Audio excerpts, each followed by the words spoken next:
I highly recommend partnering, getting a money team in place to help you ensure that it is accurate. I've seen so many horror stories, more than I ever care to admit, of people overpaying on taxes, underpaying, making mistakes, double counting revenue, not taking expenses when they should have, not saving throughout the year. Are you ready to make your law firm a profit-generating machine that will free up your time and skyrocket your impact? With more than 2 decades of business growth experience and having proven that you can be successful while prioritizing your family and your impact, introducing the Profit with Law podcast.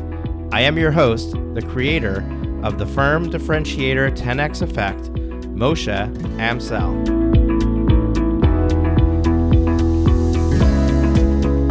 Well, hello and welcome to another guest interview here on the Profit with Law podcast. I'm your host, Moshe Amsel, and today we are going to be doing something that's been coming up a lot lately, which is talking about your finances, your numbers.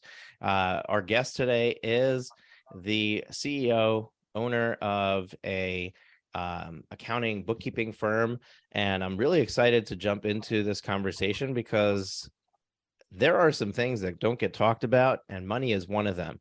It's sex and money, right? Our parents don't talk to us about it. Our spouses don't talk to us about it. And it becomes this taboo thing where we're afraid to talk about it. Like even in conversations, we're afraid to tell our friends or colleagues how much revenue we have, how much profit we have. It's like this big secret. It's even to the point where we're afraid to even share those numbers with our team. Like it's somehow our team members are going to be upset if we're making too much money, or they might be worried about losing their jobs if we're not making enough money. But how can they take the work that they do and put it into context if we're afraid to talk about it? So I think that money needs to be talked about. And I love having guests on the show where that's the topic of conversation. And I know for you guys listening, many of you don't want to hear it. You don't want to talk about money. It's not a topic that's exciting for you. You want to know, how do I make more clients? How do I become a millionaire? Well, millionaire means you have $1 million in the bank. That's talking about money, right? So how do you become financially wealthy, financially free? Those things require that you pay attention to money, that you know what's going on. And I'm excited to have a conversation around that topic. So let me introduce our guest today. Our guest is Danielle Hayden. She's the CEO of Kickstart Accounting, Inc. And let's see. I'm going to read you the official bio. She is a reformed corporate CFO who is on a mission to help rule-breaking female entrepreneurs understand their numbers so they can gain the confidence needed to create sustainable profits. After spending 10 plus years in the boardroom as a corporate finance officer, Danielle is now in her sweet spot as the CEO of Kickstart Accounting, Inc., where she helps business owners with bookkeeping, financial analysis, and education, and as the author of the Profit Planner book series.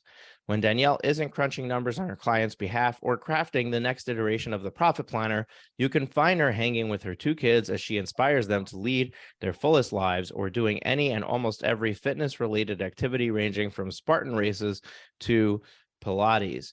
Now, I love spending time outdoors. I love fitness. I did one triathlon, like a sprint triathlon a couple of years ago, and I kind of got the bug and felt like, oh, I want to do this again. But I haven't had the opportunity to prep for another race. I also signed up for a Spartan race before COVID hit, and then COVID hit, they canceled the race, and I never rescheduled. So this past summer, actually, at the time of this recording, it's probably about 4 weeks ago, I broke my foot on a slip and slide, and I broke 4 metatarsals and the adjacent bone next to it. Anyway, had surgery, have 20 screws in my foot. I'm off my feet for the foreseeable future, another 3 or 4 months. So no races or exercise from major exercise with my feet for a while. But when I do get back on my feet, I'm going to totally get back into it, because when something gets taken away from you and you feel like you can't do it, that creates the drive so much more. So I really love that you do that. Yeah. Can you tell us the story about a slip and slide though? I think we all have to know. So when we were on a family getaway, my parents rented a house, and two of my brothers were there with their wives and kids. We came up, and they had this big idea, like the in front of the house that we rented, there was this huge hill going down, and they're like, "Oh, we'll set up a slip and slide on this hill." And if you read the warning instructions in any slip and slide, it says, you want to put it on a flat surface, right? You don't want to put it on a hill because a hill could be really dangerous.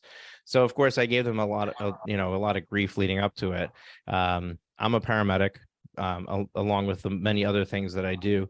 And I'm always worried about the safety of something. So, I told them, hey, that's dangerous. You're not supposed to do that. Of course they set it up there anyway.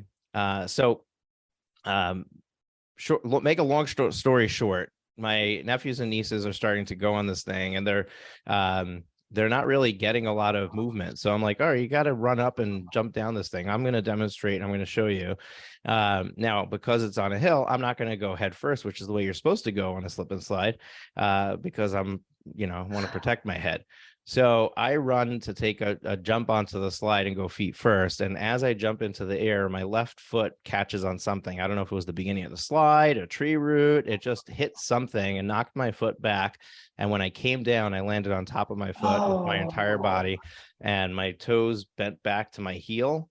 And I heard a bunch of crunches. I didn't feel anything. It didn't hurt initially.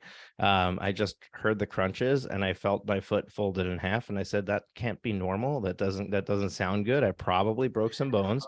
I pulled my foot out from underneath me, and it looked fine. I felt it, and I felt the bones crunching in my hand. So I knew I had broken some bones. And then it took about 90 seconds before a swelling set in. Like all of a sudden my foot blew up, and that's when the pain hit. And it was extremely painful, but it was so painful, I ended up needing to go by ambulance to the hospital. And I had surgery 10 days later. Crazy stuff. Yeah, crazy stuff. All right, well, when you're better, I see you out on the Spartan course. So Danielle, welcome to the show. Thank you for having me here. That was the most interesting intro ever in the history of this podcast. So you get a 5-star reward for that one. But I do want to pose the first question I pose to every podcast guest, because our listeners probably haven't heard of you. They don't know who you are, but they want to know who you are, and they want to develop a relationship with you, the person, so that they are motivated to listen to the rest of this episode. So tell us a little bit about your journey in your words, not the canned bio that I read at the beginning, but how did you get into, I don't know, even a CFO role initially? What made you interested in finances and money, and what excites you about being the CEO of your business now? Yeah, it's really interesting. Like most entrepreneurs, I have a pretty windy road. I had graduated from high school with my cosmetology license. So I went directly into working at a hair salon as a hairdresser. And during that time, I learned to love the numbers. So we were set different commission goals, and the salon had different goals. And I was so amazed that the other individuals, other hairstylists that worked with me, had no idea how to read their paychecks. They had no idea how to read their commission statements. And so I was helping everybody in the studio understand their commission agreements. I don't think the business owner was very happy with me, because we uncovered a bunch of issues within there, helped them understand how to meet their goals. And it made me fall in love with this whole numbers aspect of what went into this really creative position. Still had no idea that I was going to become an accountant, though. I was in school. I was going through my bachelor's degree because I wanted to open my own hair salon. So I knew entrepreneurship was in my future, but I thought it was going to be opening up a brick and mortar here in Cleveland, Ohio. And during that time, I fell in love with the accounting classes. And I know that sounds absolutely absurd, listening, probably rolling your eyes, but I had taken an internship to get some college credit, and it was an accounting internship. And at the same time, I was taking an accounting class. And the professor said to me, at the end of this class, you're either going to get it or you don't. And I was shocked when I got to the end of the class and I got it. And I took all this experience again back to the studio with me and helped educate other people. Finally graduated with my master's in accounting and finance, and I went into a corporate career where I started as a staff accountant, doing all the day-to-day bookkeeping, the nitty-gritty, the stuff that's really, really boring, working my way through up to being a CFO. To me, the fun stuff, talking about strategy, partnering with the managing partners, the investors, the board of directors, and helping them use the numbers to make data-driven decisions. I mean, that was my job, was to present the numbers to them and help them make data-driven decisions. So I had worked with several private equity firms, so we were often buying and selling the companies that I worked with. So after the sale of one of those organizations, I got so excited about what I was doing, and I said, I need to educate entrepreneurs about this. So I went on a mission to help educate other entrepreneurs on how to use their numbers to make better business decisions. But we quickly realized that most entrepreneurs actually don't have bookkeeping in place. So thank God I was willing to pivot and understand what the market needed. So we, fast forward, put together a system where we can apply our strategic framework to entrepreneurs. So creating the bookkeeping systems, handling the back end of business to then be able to partner with our clients to be able to help them make strategic decisions.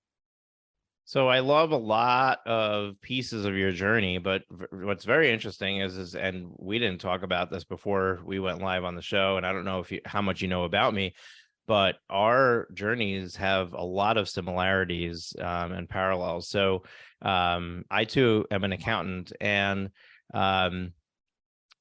I was in IT for 20 years. And about 10 years into my journey, I got the bug of, I want to help people in a meaningful way. And yeah, I'm also a paramedic, so I've been doing that always on the sidelines, right? So I help people in a meaningful way there. But when it came to the work that I was doing in IT, I kind of felt like, here I am, helping some corporation keep their servers running after, a ransomware attack, and I'm up at 3:00 in the morning trying to get their servers online. And what change am I really making in the world, right? Exactly. And how am I affecting other people? So that really led me on a journey of finding something meaningful. And I knew I wanted to start my own business, and I had never gone to school. I had started working in IT straight out of high school. So I went back to, I enrolled in college to get my bachelor's, and like you, took an accounting class to fill in a missing component in my own experience in IT. And really enjoyed the class and started to dig deeper. So, accounting 1 led to accounting 2, led to intermediary accounting, led to cost accounting, led to, and before I knew it, an accounting degree was what I was pursuing. And I know that you went into what they call corporate. You went and got a job working for a business. I wanted to get a job working for an accounting firm, couldn't find anybody to hire me. So started my business. And that's how I got to working with lawyers, is just something that happened by chance. So I needed to differentiate myself from other accountants when I started my firm, and I decided to become a Profit First professional. So Profit First is a book written by Mike Michalowicz, and they have an organization called Profit First Professionals where they certify accountants, bookkeepers, and coaches to go out and support clients in the Profit First methodology and use their name. So I became a Profit First professional. And then through that, I got a lead for a law firm in Manhattan who became my client. They soon referred me to another. Before I knew it, I had 5 law firms as clients, and all had come through this initial lead that came through Profit First Professionals. And what I found is 4 of the 5 law firms that I was working with all had the same problem. Beautiful office, staff, clients coming through the door. On the outside, it looked healthy and it looked like everything was great. But behind the scenes, they were transferring personal funds into the business to cover rent and payroll. And you can't operate that way, right? It's a cash poor, cash hungry business is not a good business. And that really opened my eyes to an opportunity specifically in the legal industry. And that, shortly after that is when this podcast was born. I was always a fan of podcasting. I've been listening to podcasts ever since I needed to download it on iTunes and sync it up with my iPod Me too. to listen to an episode. So podcasting was definitely the medium I was going to go with to start carrying my message in the world, and launch this podcast. So a lot of similarities in our journey. So at least for me to you, I relate to you very much. I don't know about our listeners, but our listeners have been listening to my story for the last 3 years. So they now can make that correlation as well. Now, one of the things that you mentioned as you were going through this process of starting your business and supporting business owners, I like the way that you talk about partnering with your clients. I think that's it says a lot about the way that you're trying to provide your service. We're not just doing their bookkeeping, but we're partnering with them on their success, and in order to succeed, they need this. But the other thing that you talked about is your methodology. Your bookkeeping methodology and putting them into your system. Talk to me about what that looks like. What is your methodology? What is the system? And is that something that our listeners can start to understand and learn what kind of things they need to put in place to make things tick when it comes to managing their books on the back end? Yeah, good question. I'm glad that you picked up on that. So when I first started the business, I read a book called Built to Sell. Have you read that? Yes. No, I don't remember who the author is. Do you? I know. I'm totally blanking right now. It's on my bookshelf behind me. So maybe you can put it in the I'll show look notes it up. for You anyone keep listening. going. I read the book Built to Sell, and I like to mention this because it's a really good resource for any business owner at any time and size.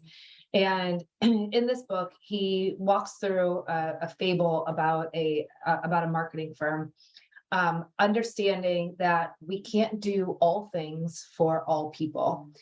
And so we, as a firm, I'm going to interrupt you for 1 sec. Built to Sell is written by John Warrillow, and my team are rock stars. They will have a link for you guys in the show notes, so you don't need to take notes now. You don't have to stop your shower, stop your jog, stop your trip into work. You can just rest assured that if you go to profitwithlaw.com, the show notes page, or in the description of your podcast episode, we'll link that book up for you. You can continue. Okay, perfect.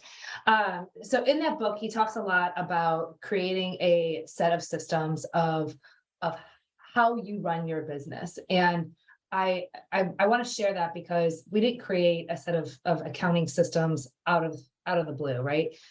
This was something that was very, very intentional, and it's an experience that anyone who's running a company, you're running a law firm, reading that book and creating a valuable business that can be sellable, not saying that you're going to sell your business, but that can be sellable is always beneficial. So I had read that book several years ago, and we have created a set of systems in how we serve our clients. We call it our brand guarantee. And some of these things sound very, very simple.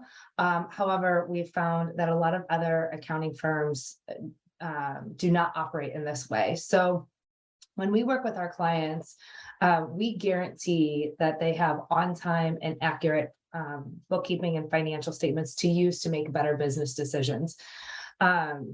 Now, how can you implement that as an owner of a law office?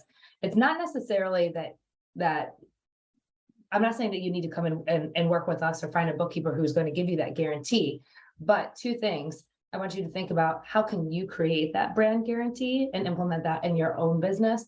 What is it that you guarantee for your clients? And when you think about your finances, how can you take that and implement that for yourself? So on time and accurate means that on a regular basis, you are taking the time and energy that you need in order to step out of your business and look at your finances as the CEO of your business, and then use that financial information to make better business decisions. And then two, making sure that it's accurate. So if you do not have an accounting background like we do, I highly recommend partnering, getting a money team in place to help you ensure that it is accurate. I've seen so many horror stories, more than I ever care to admit, of people overpaying on taxes, underpaying, making mistakes, double counting revenue, not taking expenses when they should have, not saving throughout the year. So you need to make sure that you have accurate information and then be able to use it throughout the year. And then also part of the strategic framework is how you set up your accounting system. When you go to activate QuickBooks, QuickBooks will give you, I call it the laundry list or the to-do list of accounts. It's just this alphabetical dump of accounts in QuickBooks. And so what we do as a firm is apply a strategic framework to help our clients determine what their goals are, where do they see their business going, and what do we need to track in order for them to get there. And so it's a method of grouping accounts in QuickBooks so that we can easily track revenue and expenses to help our clients meet their goals. And so you can apply this to your business by thinking about what are your goals, where do you see your firm going, and what do you need to track in order to get there? And then setting up the systems within QuickBooks to help you track in order to get to those goals. So can we get specific with some examples? Just to make this clear, what Danielle is talking about is your chart of accounts. So basically, your chart of accounts is the listing of accounts that your accounting software is keeping track of. It doesn't have to be QuickBooks; it could be any accounting software. They all have a chart of accounts. And those accounts are broken up into types. So there's an income account, there's an expense account, there's an equity account, and there's also an asset and liability account. When you look at your income statement or profit and loss statement, and real quick, just an explanation of what that is how you determine how well you're doing, right?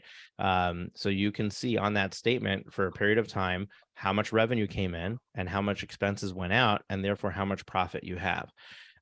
When you run that report, it's only looking at two of your accounts, the income and the expense. It's not looking at your assets, your liabilities, or your owner's equity. And what happens is that, and to Danielle's point, sometimes people miscategorize things. Often, you might make a deposit into the business. You put $20,000 in to cover something, and then you accidentally count that as income.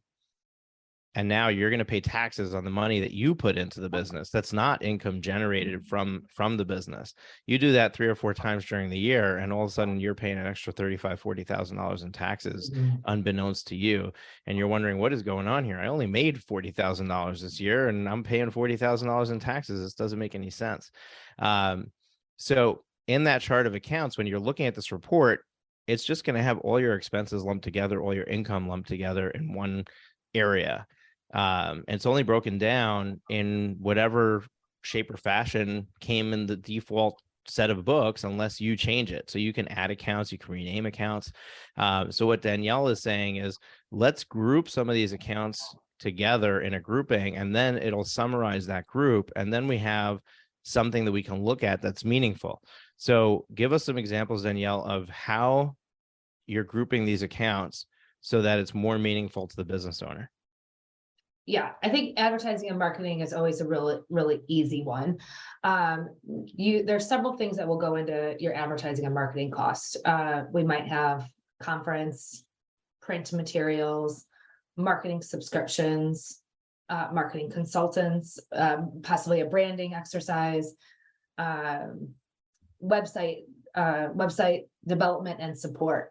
Now, I just named quite a few things, and if you use the canned, I'm going to call it the canned chart of accounts from QuickBooks, it will automatically give you some accounts that are just alphabetized. So your marketing subscriptions, well, that's not even an account that QuickBooks calls it. It'll lump everything into software costs or think it's called dues office or dues and expenses. subscriptions. Yeah, yeah. Or office expenses and subscriptions. That one drives me nuts. Like, which is it? Is it office expenses or subscriptions? They're two different things.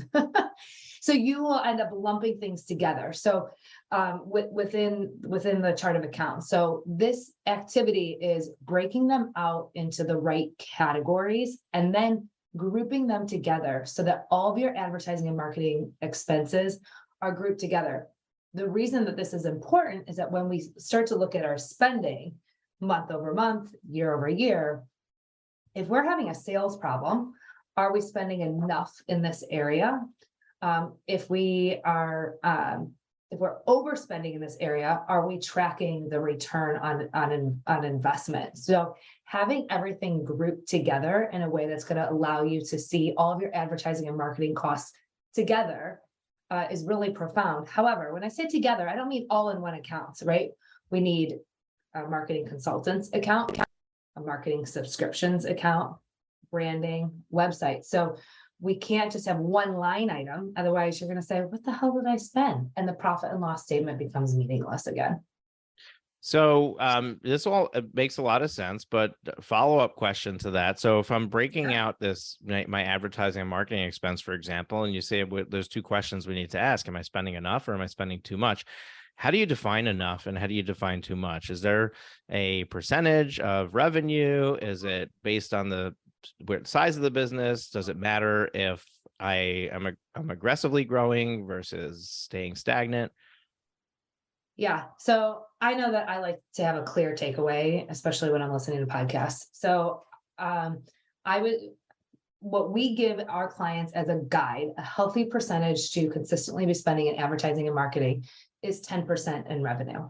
Now, this will change depending on the season of business that you are in. If you are early on in your business and you are reinvesting your funds into your business, you are spending a lot of time and effort in branding, or you are aggressively growing your business, maybe doing an SEO campaign or Facebook ads. You've hired marketing consultants or a team of people that might increase as you're aggressively growing. So overall, once you have hit maintenance mode in your business, I'd say 10% overall. However, always honoring that we're going to have a season in our business. Yeah, I like that. And I mean, you just said something that triggered the automatic next question, maintenance mode. Explain that to me. What is growth? What is maintenance mode? How do I know what I'm in? Yeah. So I consider the fact that we have various seasons in our business and they're going to fluctuate. They can fluctuate like a roller coaster. So we have our startup mode where we are creating the business. We are putting together the systems, the processes. We are defining who we are. And then we can go into growth mode. So once we move from the foundation, we go into growth mode. And that is where we are pouring a lot of time and energy as the business owner into aggressively growing our book of business, still putting together the process procedures, the back end systems. However, our main focus is growing the business. Now, we don't always have to stay in growth mode. And I think that this is can be a rat race that a game we play, especially on social media, where we always have to be growing. We always have to have the next goal. What's next? What's next? What's next? There can be a time in your business where you feel satisfied. You have a solid book of business. You have a team that is running well. You have a set of standard operating procedures that are working. You have the systems and processes that are in place supporting your business. You are getting paid as a business owner. You have the right tax strategies. And so you have hit what I consider maintenance mode, where it works. Now you might go back into aggressive growth at a time that feels right for your business.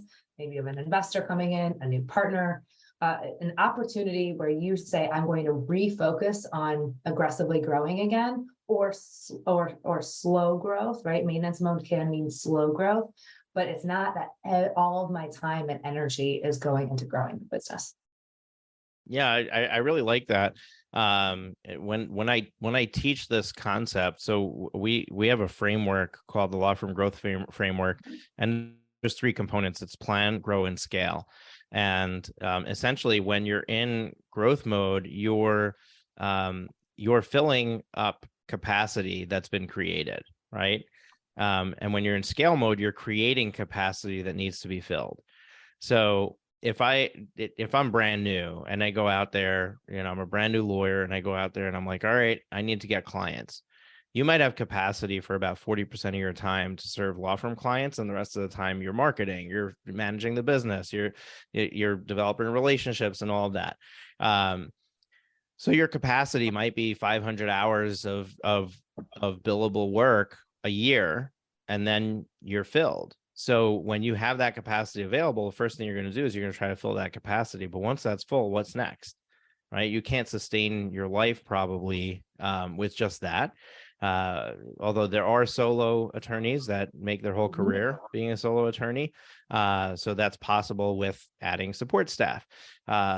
But maybe the next step is bring on another attorney, or maybe it's bring on a paralegal, or maybe it's bring on a virtual assistant or multiple virtual assistants to start handing off some of the work. Now, when you add those people, or you add a marketing firm, you're adding capacity for what your business can provide. And now your job is to fill that capacity. And what Danielle is saying is there is a point where we don't have to be either adding capacity or filling capacity. We could be just sitting there reaping the rewards. I've created the capacity, I filled the capacity, and instead of adding more capacity, I'm just going to sit here. I'm just going to collect my profit. And when you get to a point where there is a decent amount of profit coming out of that, that could be a really comfortable place to be. And there's no rule that says you got to keep going, you got to keep growing.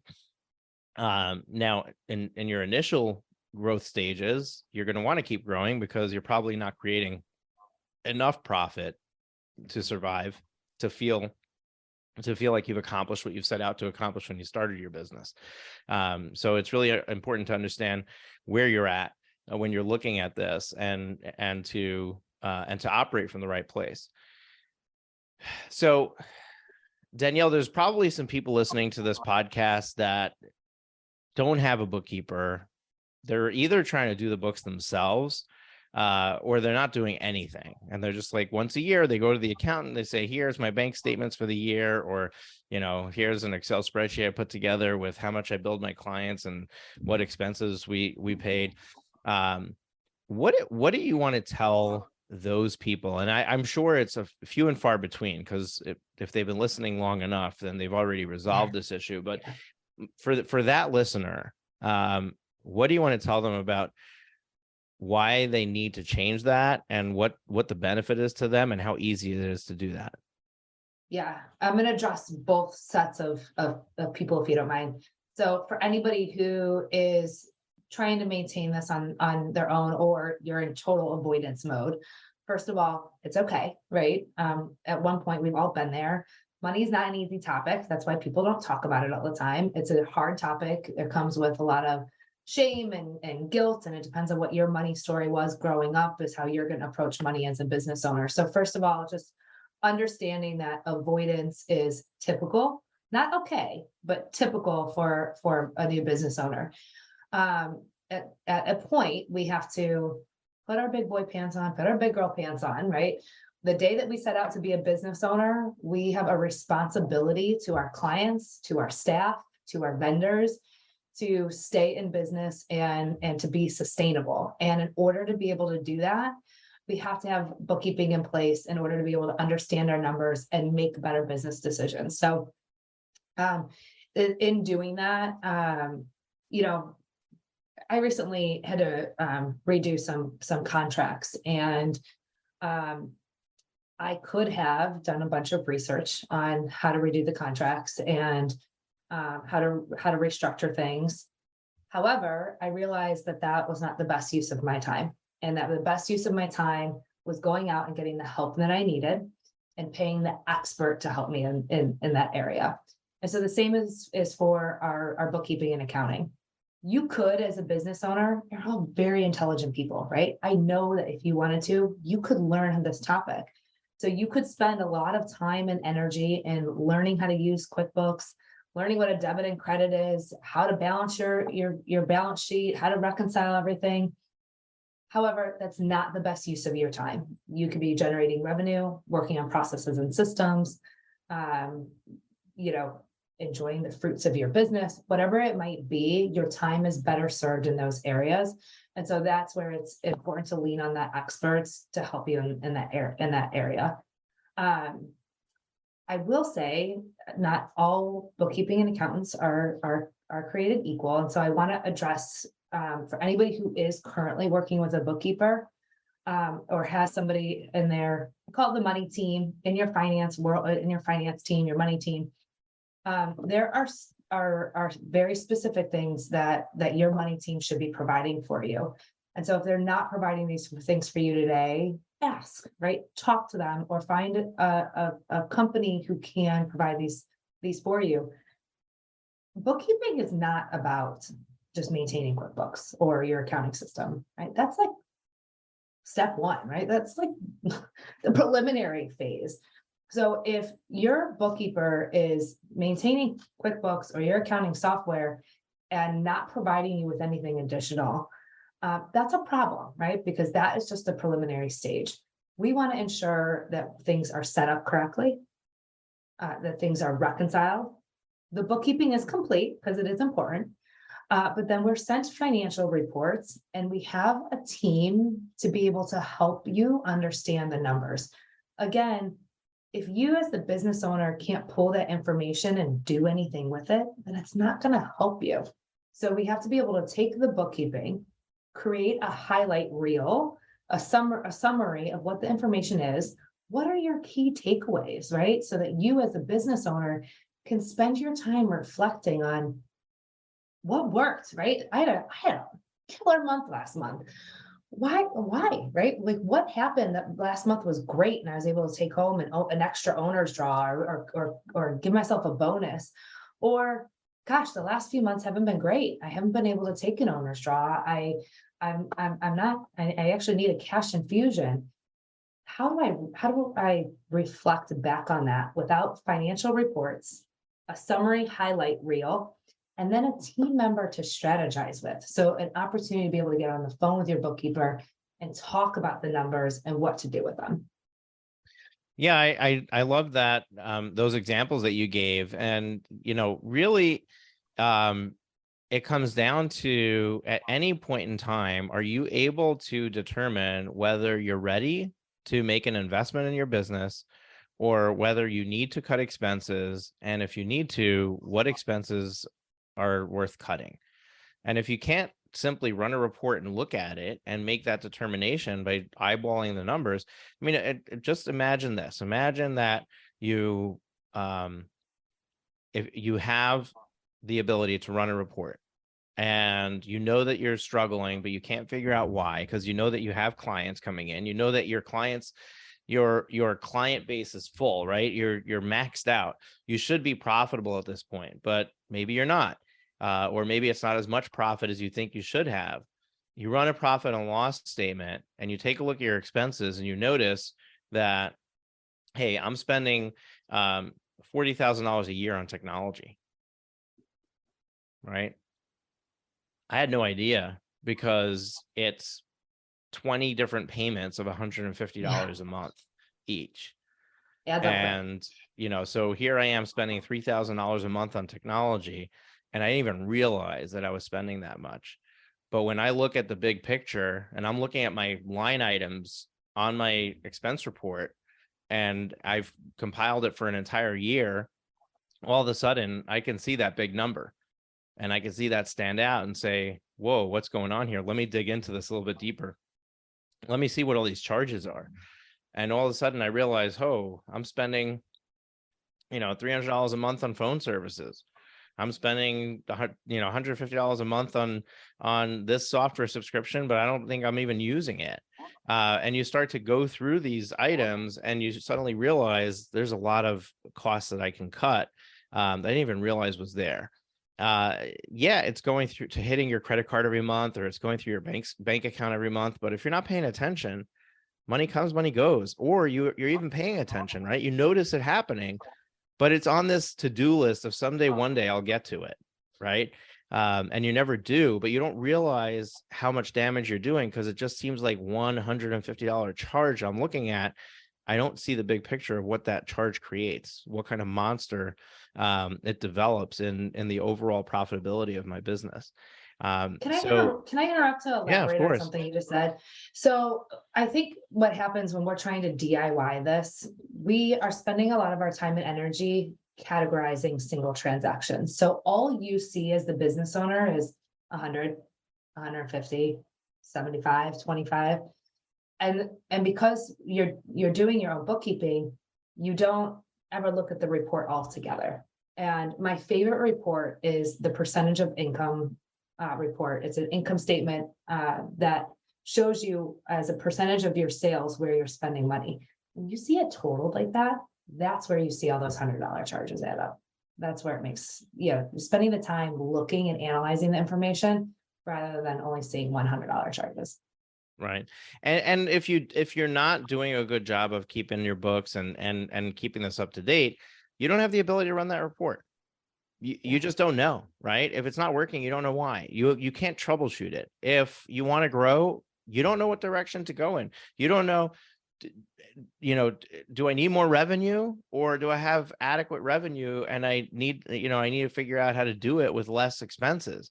You just don't have the inputs required to be able to make the big decisions in your business that need to be made. There absolutely, you need to maintain your books. You need to be able to run these reports. You need to learn how to read them and you need to run them. I think that what the business owner should be doing in the whole scope of this thing is understanding what these financial reports tell you and being able to look at a financial report and read it. Everything else should be outsourced to somebody in-house or out of house that is knowledgeable in bookkeeping, that can, create accuracy for you so you can easily run it, but also set it up in a way that is presented in a format that's easy for you to make delineations and deductions from when you're looking at the reports that you're looking at. It's also important to keep a handle on your balance sheet, right? Like, who do I owe money to? What loans do I have out? What assets do I have? It's easy to say, oh, I'm going to make this investment decision. I'm going to take a $25,000 loan to make that happen. I'm going to make this investment decision. I'm going to take a $50,000 loan to make that happen. And you just keep doing that. And all of a sudden you've got, you're $400,000 or $500,000 in debt and you have no idea because all it is a monthly payment for each one, right? So you got these little, $100, $200 monthly payments for each of these loans that are happening every month, but you have no visibility on what do I actually owe? What do I have to overcome? And if you were able to see that on a regular basis, maybe you would do things differently. Maybe the next time you think about investing in the business, you say, hold on a second. How about we pay down some of this debt first? How about we settle some of that? So you can't even be in the position to make that analysis without having the ability to look at a report, see it, know where you're at, and then operate from there. Beautiful point on the balance sheet. Thank you for saying that, because we can operate our businesses from our gut. And if you see the large checking account balance, you might forget or not realize how much of that has been accumulated through debt. Or you could see the profit and loss statement that you have profit, but forget that so much of your cash is going to service your debt. So yeah, beautiful point. Yeah. And really that leads to the conversation of cash flow, right? When I started talking about the parallels of my journey and your journey, I shared that I got 5 law firm owners as clients and 4 of them had beautiful offices, right? They had staff, they were working, they had clients, things looked good, but they were moving money to cover rent, cover payroll. And you might be sitting there wondering, like, how's that possible, right? How could it be that they're running a healthy business? And I didn't say it was healthy. I said it looked healthy, right? Yeah. How could it be that they're running a healthy business and they don't have the cash required to pay their rent? Now, the problem can occur from multiple things, but the first thing that we need to understand is that cash and income and expenses are not the same. And even if you're running a cash basis accounting system, right? Even if you're following your income and expenses based on cash in, cash out, the reality is that there's other things that are happening when it comes to the cash flow. So your cash out is for the payroll that you're paying for people who are working right now, but your cash in might be for the work they did 3 months ago. And therefore, you might have less cash coming in right now, more cash going out right now, because the expense is here right now. But the income, if I didn't do a good job collecting it, might be delayed. And now who's going to cover that? Who covers that timing difference? You do. You got to pay your people, right? We see that a lot, is not collecting, right? Yeah. Not wanting to have that difficult conversation with our clients, not collecting on time, and not being able to time our payroll. Yeah, and I think it boils down to having systems in place. I mean, you talked about having a system for your bookkeeping. When it comes to invoicing and collecting from clients, you absolutely have to have a system in place. There were a few things broken in my test examples, and I work with clients all the time. And the most common errors that are being made are, from the most important one, not charging enough. That's number one.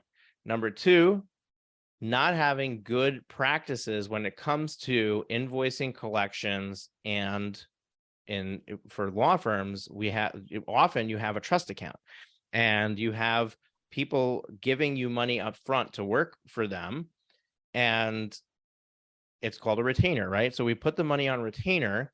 It's not yours. You didn't earn it. It goes into the trust account. And then when you invoice them, you automatically pull from the retainer to pay that invoice.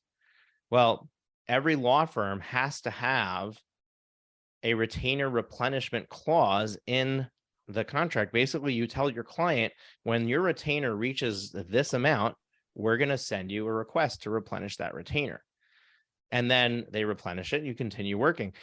Where this all falls apart is you have it in your agreement, but you don't act on it.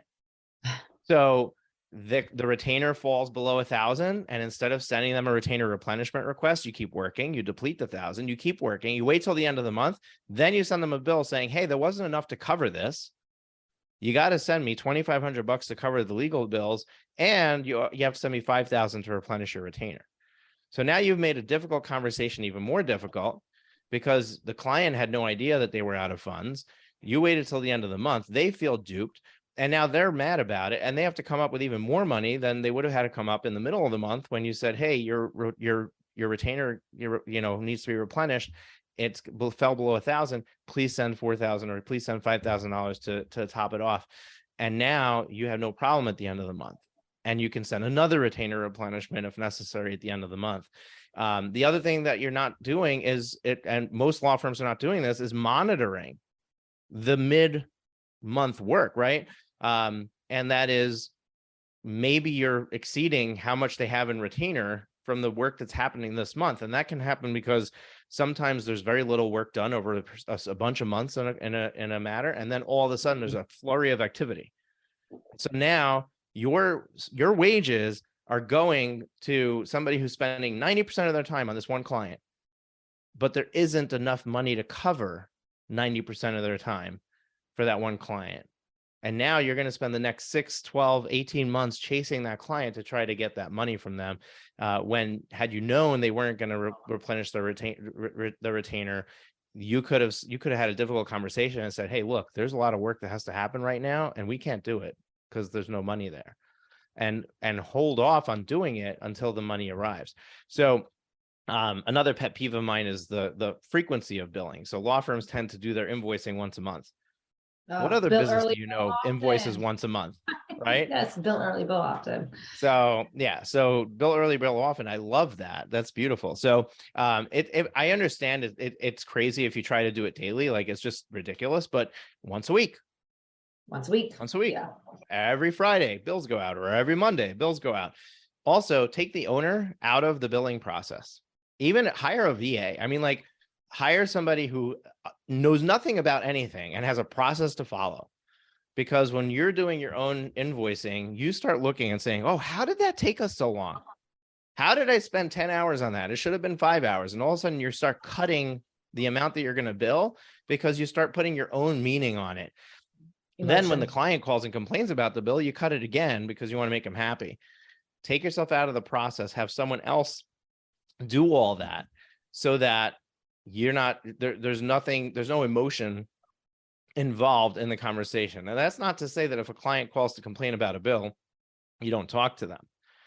And it's also not saying that you don't discount for good reason sometimes, but it tends to be the knee-jerk reaction when the reality is that you should be standing firm and saying, look, I understand that you're upset, that you weren't expecting this amount of time, but we had to spend this time because we had to make sure we were doing this right for you. We had to do a little bit of research. Yes, we're the gurus, but part of that is looking at case law, making sure that we're taking the right position for you so that we can win this for you.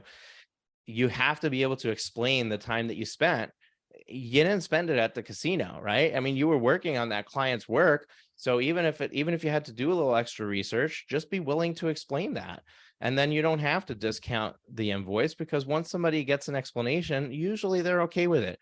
If they're not, you always have the opportunity to decide, I'm going to make an exception here, but it needs to be an exception, not the norm. So I think that when it comes to cash flow, it's important to understand why there's that discrepancy and then to take the steps necessary to fix it. But when you look at the long-term big picture of your profit and loss statement, that could look really good, even if you're having cash issues, because you've taken the timing out of the picture. Yeah, those are you laid out some beautiful problems behind those cash issues. One thing that as a business owner, I hear a lot is that I hear those are my problems and I see it, but it's too overwhelming to do something about everything. And we have a lot of our own ego involved, just like the billing that you were mentioning. I've been working with a lot of our clients on something called the power of 1%. And I know that there can be a lot of stories in your head around raising prices, right? I don't know if my market will bear this. I don't know if my clients will bear this, but raising your prices by 1%. And maybe it's 1% this month and then another 1% next month and the next 1%, or maybe it's on a quarterly basis. So making really small changes over time, built early, built often really scared you by saying, oh, weekly, are you kidding me? Maybe we move to bi-weekly, right? We move to bi-weekly, we make a 1% change. And then eventually we move to weekly. So I just wanted to offer somebody who's listening that feels really overwhelmed by this, because this is such a heavy topic. I really encourage you to listen to this and pause and think, how can you apply just 1% of a improvement to improve over time? Yeah, and of course, I'm recording a podcast and the lawn guys just showed up and started mowing my lawn. So if you guys are hearing that in your earbuds, I apologize.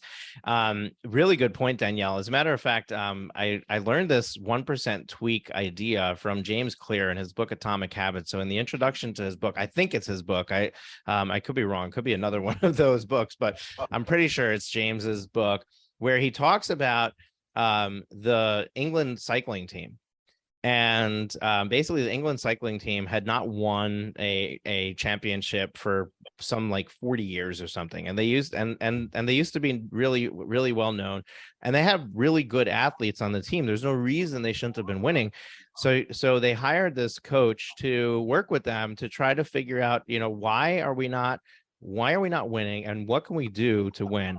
And what he did is he decided that he was going to go for 1% improvements.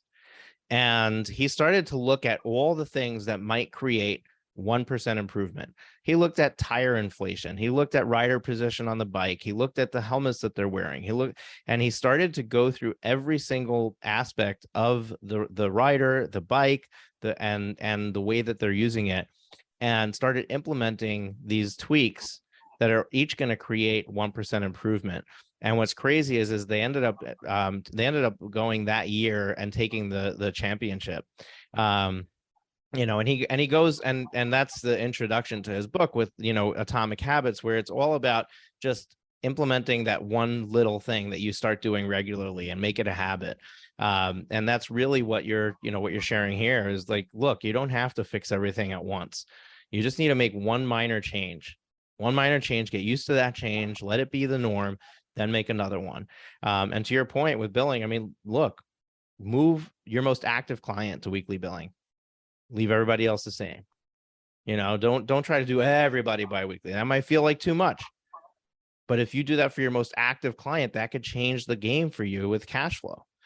And what's crazy is with a lot of people listening to this podcast, it doesn't even affect the client. The money's sitting there in trust, right? What do they care if you bill them at the end of the week and do a transfer 4 times a month instead of once a month? As a matter of fact, they'll be happier to get updates once a week, knowing X amount of money was spent. Therefore, X amount of time was spent on my matter. And if I don't get an email next week, probably nothing was done. It's almost like a check-in for them that they didn't have before. There's a lot of benefit to that. And it's just one example of where there's a problem that could be solved. But ultimately, I think the biggest thing that we've covered in our conversation today is that A, don't try to do this yourself. And B, make sure that you have everything done in some sort of systemized fashion so that you have what it takes to be able to make good decisions, to be able to have a good handle on what's going on in your business. Danielle, this has been great. We can keep going for hours. I can't believe how this time has flown. Probably the listeners are not as jazzed up as the two of us are right now because this stuff may not excite them. But I do think that we covered a lot of really interesting points and made the case for a lot of this. And some people might be there, you have a bookkeeper, this is already happening. Maybe you need to just get better at learning how to read the reports, or maybe you need to tell your bookkeeper what information is useful to you and start to group it in a different way so that when you look at the report, it's more meaningful. Maybe you need to add that percentage to the report so you can see what percentage of your revenue each expense item is and start to focus on, does that make sense in the grand scheme of things of what I'm trying to create here? A rule of thumb I like to use, I actually initially heard it simplified this way from another podcast guest. I'm trying to remember who it was. It's escaping me right now, but I'm sure my listeners will email us in and tell us who it was. It might have, and now I'm thinking about it, it might have been Brooke Lively. I'm not sure. Team, go back, listen to that episode. If it was her, link it up. Either way, you can link up her episode. Anyway, so what I like to tell my clients in coaching them, initially I was using percentages based on the profit first methodology, but then I realized it was too confusing. It changes based on where you're at in your business.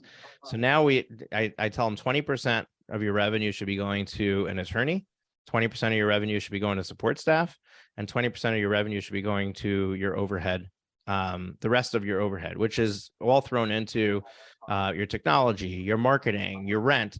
All that stuff falls into that last category. Now, if your marketing is 10 or 15%, that leaves very little for the rest of that category. And you need to pay attention to that. But if you want your business to be producing a 40% profit margin, which is very realistic, then that's basically how you would do that. And the power of making it that simplified is that we can then do a projection, like what would happen if you hired an attorney?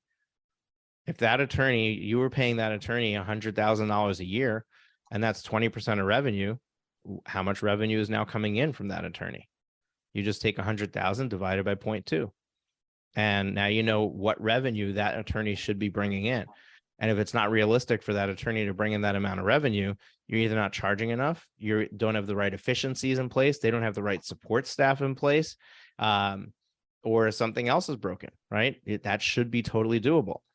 But now that that's doable, now you can look at, okay, well, if I have this attorney and I've now gotten this attorney to bring in this amount of revenue, what support staff does that attorney need to make that possible? Sticking to the same percentages, we can figure out how much we could spend on a support staff. So you might be able to get 2 or 3 support staff personnel in place for the price of one attorney. And now that attorney is able to do so much more. So, and you can see how this can build on itself, because the more attorneys you have in place, the more you have available for your 20% overhead, and the more you can spend on marketing, and the more you can spend on technology and on your other resources that are costing you, but not necessarily producing income for you. So these are all great things, but if you don't have your numbers in place, you can't possibly look at it and make any delineation from it. Like if you listen to this podcast and said, okay, where am I at? Is 20% of my revenue going to attorney? Is 20% of my revenue going to support staff? If your report is not being prepared in a way that you can support that you can see that, then it's meaningless to you, right? It doesn't help you figure out to know where are you.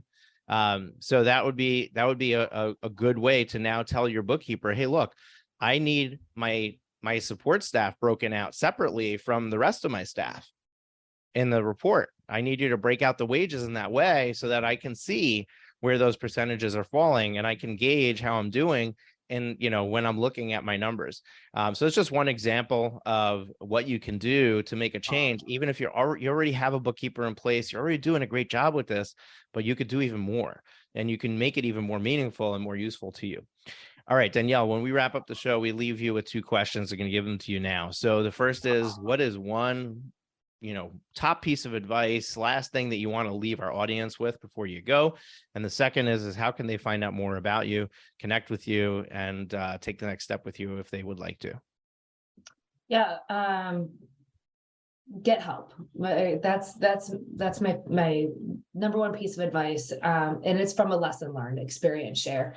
I wish I would have gotten more help in my business from day one. And because it's the team member that got me to where I'm at today, doesn't mean it's a team member who's going to get me there. Now, this could be for your money team, your bookkeeper. Just because they got you here doesn't mean they're going to be able to help you get to the next level. And this could be for your operations staff, who you have surrounding you. So always being willing to ask for help when you need it, and know that help might change over time. If you'd like to learn more, it's kickstartaccountinginc.com. You can book a call right there to talk to one of the team members, to talk about your specific situation and how some of these strategies might be able to be applied to you. We have our podcast, Entrepreneur Money Stories. So if you love this topic, or if you hate this topic and you're like, okay, I need to get more uncomfortable, you can bore into more money stories at Entrepreneur Money Stories. Awesome. I love it. Danielle, thank you so much for being here, for taking the time and sharing with our listeners. It's really kind of you to take time out of your day and provide us with your expertise. This has been a great conversation. I really enjoyed it. Folks, if you enjoyed this particular interview, this is your first time here, or you haven't yet subscribed to the podcast, and you want to hear more, all you got to do is hit the subscribe button. You'll be notified every time we release a new episode. We have new interviews coming out every single Thursday. You can like clockwork, be assured you wake up Thursday, go into your podcast player, do a refresh, and you will find the next episode from us. Also, we have well over 300 episodes in our archives for you to binge listen to at your leisure. You can also go to profitwithlaw.com, do a search, find anything, any topic that we've talked about, and just click play right there and listen to the episode. If you've been listening to us for a while and haven't yet left a rating and review, we'd really appreciate that. We live on ratings and reviews. When somebody goes and looks for a show and they see a few options, they're going to choose the one that's got the decent star rating, the quantity of reviews. Just like your law firm requires ratings and reviews for somebody to pay attention to you on Google, same here in the podcast player. Just go in there, click rate and review, write a little blurb about how we've helped you and the benefit that we've provided. We'd love it if you gave us that feedback and put a star rating in there. Thank you so much, Danielle. It was a pleasure. And folks, we'll be back next Thursday with another amazing guest. Take care. Thank you for tuning into the Profit with Law podcast. Your feedback is extremely valuable to us, as well as helping us reach more people with this valuable content. Please leave us a rating and review in your favorite podcast directory. Join us again next time when we are back with even more strategies to profit with law.